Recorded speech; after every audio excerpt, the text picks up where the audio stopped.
Saludos compañeros, compañeras, doctora María Marín, profesora del Seminario Métodos de Investigación del Doctorado en Educación de la Universidad Nacional Experimental Rafael María Baral, sede de Trujillo. En esta intervención referida al método positivista en la investigación les habla Jesús Pineda.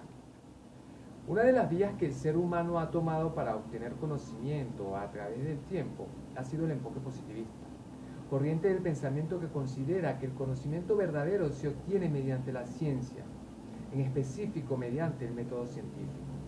El mismo tiene su soporte en la indagación a través de elementos cognitivos y datos numéricos extraídos de la realidad, que al ser procesados estadísticamente buscan probar teorías. A saber, el positivismo tiene como su más simbólico representante a Augusto Comte. Previo a él, Moulins, en 1978, señala que existió con la misma esencia el protopositivismo o positivismo germinal, ubicado en Francia. En ambos casos, lo determinante eran los contextos convulsionados imperantes, en lo político, cultural, educativo, lo social, que requerían una cierta estructuración buscando un nuevo punto de partida para organizarse. Pues bien, el positivismo germinal, como primero atisbo de forjar esta matriz de pensamiento, tuvo como predecesores a los geómetras franceses de Alembert a mediados del siglo XVIII, así como a Lagrange y Laplace poco antes de la Revolución. Mesa Cascante, en el 2020, por su parte, afirma que algunos de los conceptos positivistas se remontan al filósofo británico David Hume y a su par John Stuart Mill. El término en sí, positivismo, se debe al filósofo francés Henri de Saint-Simon, lo que usó por primera vez en el Catecismo Político de los Industriales, publicado en 1823. Ahora bien, positivo, según Vitoria en el 2020, tiene distintos significados, tales como lo que tiene su origen en un acto institucional, divino o humano, o también lo que ha sido establecido y se opone por tanto a natural, estable o eterno. Según otra sección, positum significa lo dado en la experiencia o lo que es directamente accesible a todos. Comte asume este segundo significado y para él positivo indica sobre todo lo que es real, es decir, lo opuesto a ficticio, lo observable, lo útil, lo que puede controlarse experimentalmente, dotado de unidad y sistematicidad, lo que se sustrae a toda duda, es decir, lo cierto. Para Comte, la razón es lo más importante porque permite generar un pensamiento inductivo. Y cabe recordar que el pensamiento inductivo es una forma de razonamiento en que la verdad de las premisas apoyan la conclusión, pero no la garantizan. La inducción es así una generalización que conduce de los casos particulares a la ley general. Tal aseveración marca el inicio de lo que propiamente se entiende por positivismo kantiano, y este considera objeto de conocimiento únicamente los hechos de experiencia, limitando el saber al estudio matemático de los fenómenos sensibles. Por tanto, el positivismo implica que algo debe ser demostrado en positivo, o lo que es lo mismo, demostrar que algo existe, pero no demostrar que algo no existe. Esto es una falacia lógica. En ese marco de idea, Palela y Martin en el 2017 refieren que para cumplir con tales propósitos, el positivismo emplea mediciones, especifica condiciones de observación y persigue la generalización. Desde esa refracción se sustenta en bases como racionalidad, que evidentemente se basa en la razón y está constituida por conceptos y proposiciones combinados y ordenados de acuerdo con reglas y normas lógicas.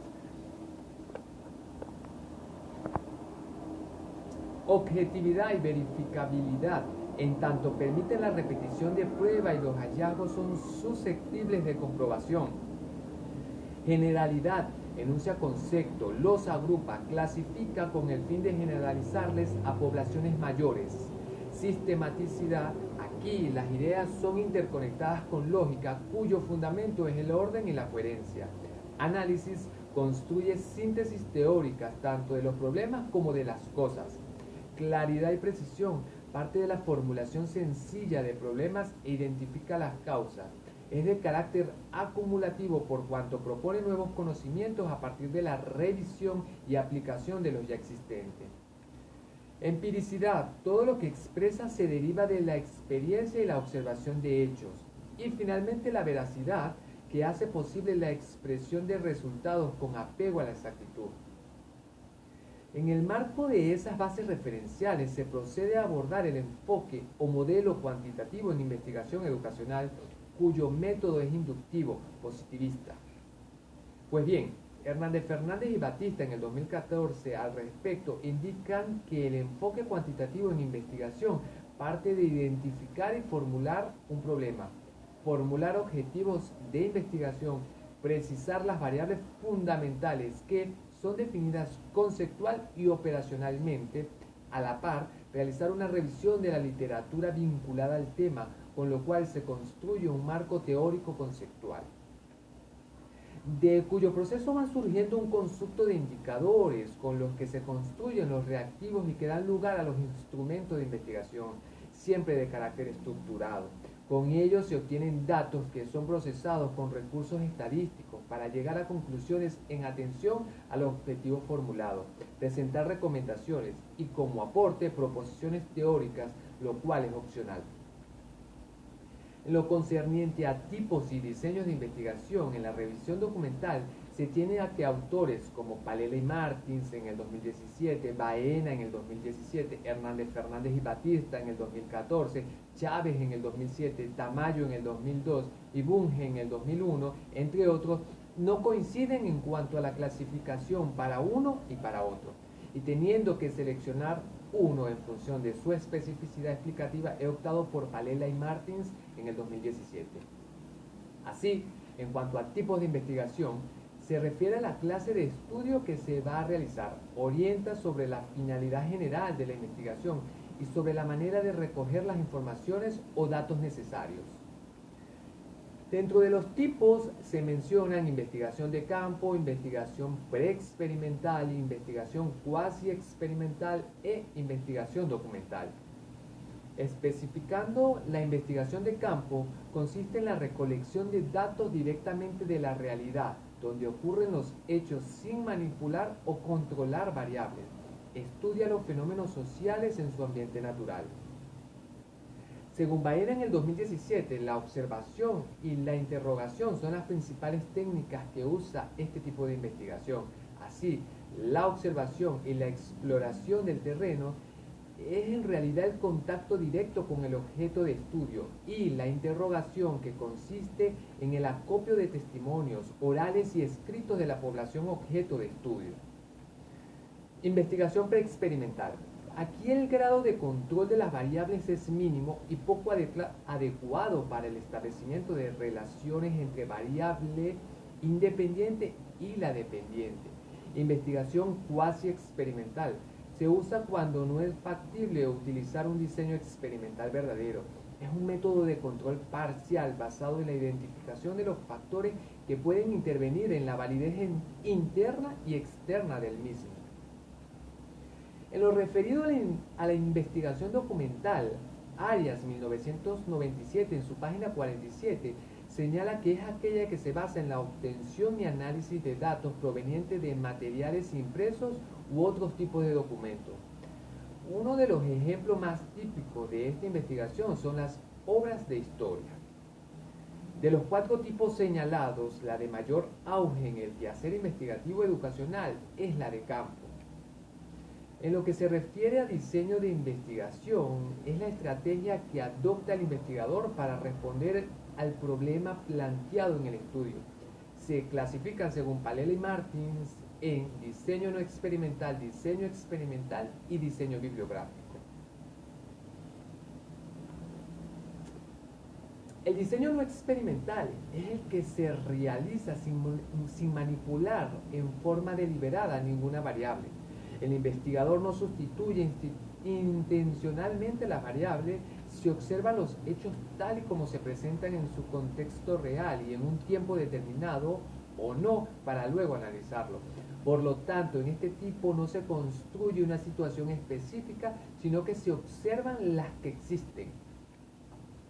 Como valor agregado en este diseño no experimental, incorporo a Hernández y otros en el 2014, quienes citan a Campbell y Stanley en 1966 para indicar que a su vez se pueden dividir en transeccionales transversales, clasificados en descriptivos o correlacionales, y por otra parte longitudinales, conformados por estudios de tendencia, de evolución o panel.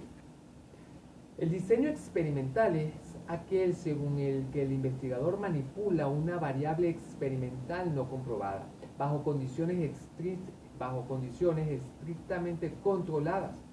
Su objetivo es describir de qué modo y por qué causas se producen o pueden producirse un fenómeno.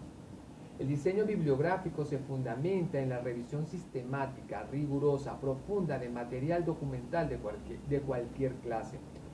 Cuando se opta por este tipo de estudio, el investigador utiliza documentos, los recolecta, selecciona, analiza y presenta resultados coherentes. De los tres diseños señalados, prolifera el no experimental en el quehacer en la investigación educativa. Con respecto a la linealidad de la investigación, el enfoque positivista se basa en explicar y predecir hechos a partir de relaciones causa-efecto. Sobre eso, Hernández y otros en el 2014 usan la recolección de datos para probar hipótesis con base a medición numérica y el análisis estadístico para establecer patrones de comportamiento y probar teorías. Así pues, las principales características de las investigaciones cuantitativas están referidas a su rigurosidad en el proceso, puesto que la información es recogida de manera estructurada y sistemática para identificar leyes causales o universales en una realidad externa al individuo. Esa posición es compartida también por La Rosa en 1995, citada en Palacios en el 2006, al afirmar que la metodología cuantitativa, su linealidad alude a claridad entre los elementos de investigación, especificando desde dónde inicia hasta dónde termina, abordando los datos de manera estática y asignándole un significado numérico a través de la estadística con la finalidad de hacer inferencias. Ontológicamente, su posicionamiento se basa en un realismo crítico, donde la realidad existe pero no es completamente aprehensible y solo podemos aproximarnos a ella. Y en su enfoque epistemológico considera la objetividad como ideal regulativo y en consecuencia solo podemos aproximarnos a la verdad. Cierro mi intervención con una frase de un positivista germinal, Pierre-Simon Laplace: lo que sabemos es poco, lo que no sabemos es infinito. Gracias por su atención.